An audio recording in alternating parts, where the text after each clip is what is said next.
Hello students, तो आज हम करेंगे एक्सरसाइज 10.1 का क्वेश्चन नंबर 17। तो क्वेश्चन नंबर 17 क्या कहता है? Avneet wise 9 square paving slabs. Paving slabs क्या होता है? वो टाइल की तरह होता है जो कि रेक्टेंगुलर शेप में होता है, स्क्वायर शेप में होता है, पर थोड़ा हाई भी होता है। Each with a side of half metre, और उसकी साइड क्या है? हाफ मीटर है। हम मान लेते हैं कि वो पेविंग स्लैब किस तरह से, इस तरह से ये हमारा है, ठीक है। क्योंकि यहाँ पे ये भी एक स्क्वायर है, यहाँ पे भी ये स्क्वायर दे रखा है, और कितना दे रखा है? Half half metre. आगे कहता है he lays them in the form of a square. तो उसने क्या किया कि उनको जो है वो इस तरह से रखा कि वो एक स्क्वायर फॉर्म कर ले।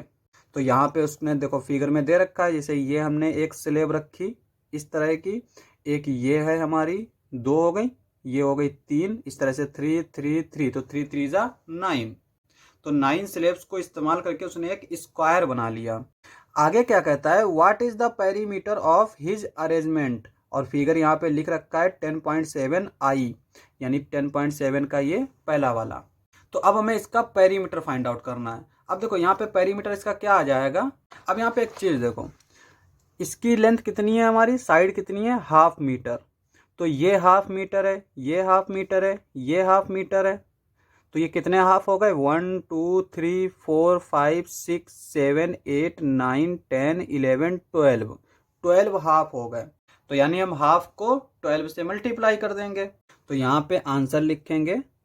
आंसर में पहले तो लिखेंगे हम साइड ऑफ गिवन स्लैब। तो स्लैब की साइड हमें क्या दे रखी है? 1/2 मीटर। यहाँ पे 1 स्लैब लिख लेंगे। अब यहाँ पे ए वाले पार्ट का आंसर लिख लेते हैं। यहाँ पे क्या लिखेंगे? Perimeter of square. तो यहाँ पे कितनी साइड्स थी स्लैब्स की? 12। तो 12 को हाफ से मल्टीप्लाई कर देंगे।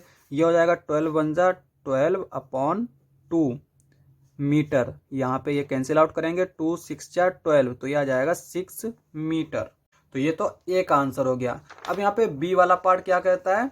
सारी does not like his arrangement. सारी को ये अरेंजमेंट पसंद नहीं आया। सी गेट्स हिम टू ले them out like a cross. तो उसने उससे जो है लेके इन स्लैब्स को एक क्रॉस में लिख दिया। तो यहाँ पे ये क्रॉस में रख दिया इस तरह से, ठीक है।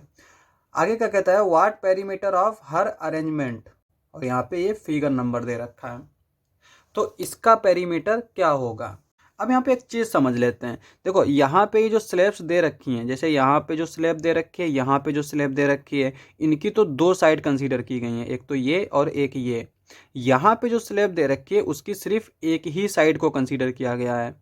सिमिलरली यहाँ पे वन साइड कंसीडर की गई, यहाँ पे भी, और यहाँ पे भी, यहाँ पे दो दो साइड कंसीडर की गई, और इसके जो बीच में है उसकी तो कोई भी साइड को हमने कंसीडर ही नहीं किया। तो इसलिए इसका पेरीमीटर जो है वो कम होगा। अब यहाँ पे अगर हम देखें तो यहाँ पे एक तो ये साइड जिसकी तीन साइड को कंसीडर किया गया, यहाँ पे कोई भी ऐसा स्लैब नहीं था। और यहाँ पे ये जो है इसकी दो साइड्स को कंसीडर किया गया। सिमिलरली इसकी तीन, इसकी दो, इसकी तीन, इसकी दो, इसकी तीन, इसकी दो। तो इन फिगर से हम देख के भी बता पाएंगे कि इसका पेरीमीटर जो है वो इससे ज्यादा होगा, क्योंकि यहाँ पे स्लैब्स की ज्यादा साइड्स को कंसीडर किया गया है। तो यहाँ पे हम बी का पेरीमीटर पहले फाइंड आउट कर लेते हैं। अब यहाँ पे हम क्या करते हैं? यहाँ से स्टार्ट करेंगे, ठीक है। पेरीमीटर क्या होता है? जो इसकी साइड्स हैं उन सबका सम। तो इसकी क्या दे रखी है? ये हाफ, ये हाफ हो जाएगा, ये हाफ हो जाएगा। कितने हाफ हो जाएंगे? 1 2 3 4 5 6 7 8 9 10 11 12 13 14 15 16 17 18 19 20। तो 20 हाफ्स हो जाएंगे, यानी कि हम हाफ को 20 से मल्टीप्लाई कर देंगे। तो यहाँ पे बी का पेरीमीटर लिख लेते हैं। बी लिखेंगे पेरीमीटर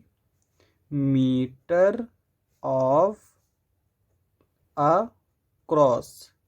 तो क्रॉस का पेरीमीटर हो जाएगा 20 इंटू 1/2 मीटर, और 20 वन ज़ा 20, तो ये 20 ऊपर आ जाएगा, अपॉन में 2 मीटर, 2 वन ज़ा 2 10 आ जाएगा, तो 10 मीटर आंसर हो जाएगा। अब यहाँ पे आगे क्या कहता है? यहाँ पे सी कहता है कि विच हैज ग्रेटर पेरीमीटर। तो सी में पूछ रहा है कि किसका पेरीमीटर जो है वो ज़्यादा आया है। तो यहाँ पे हम कंपेयर कर सकते हैं, इसका पेरीमीटर 10 आया है, इसका 6 पेरीमीटर आया है, और ये ज़्यादा क्यों आया है ये भी हम अभी देख चुके हैं। तो यहाँ पे जो ग्रेटर पेरीमीटर है वो बी वाले का है। तो यहाँ पे हम लिख लेंगे सी का answer cross has greater perimeter. ठीक है, तो यहाँ पे ये ग्रेटर पेरीमीटर हो जाएगा। अब नेक्स्ट हम पार्ट कर लेते हैं डी वाला। तो डी वाला क्या कहता है, Avneet wonders if there is a way of getting an even greater perimeter. तो अवनीत जो है वो सोच रहा है कि क्या इससे भी ज्यादा कोई ग्रेटर पेरीमीटर हो सकता है, क्योंकि उसने जो अरेंजमेंट किया था उसका 6 आया था पेरीमीटर, और जो इसने किया सारी ने उसका 10 पेरीमीटर आया।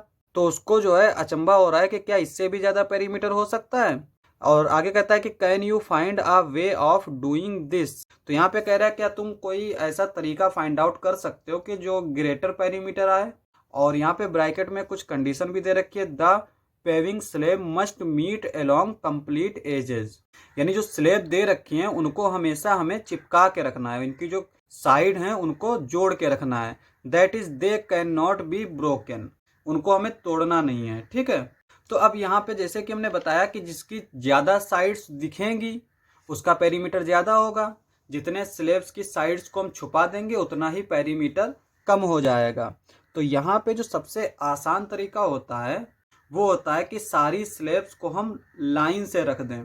तो यहाँ पे जो सबसे मैक्सिमम आ सकता है तो वो ये है कि इनको हम लाइन से रख दें। तो ये 1 2 3 4 5 6 7 8 और ये 9।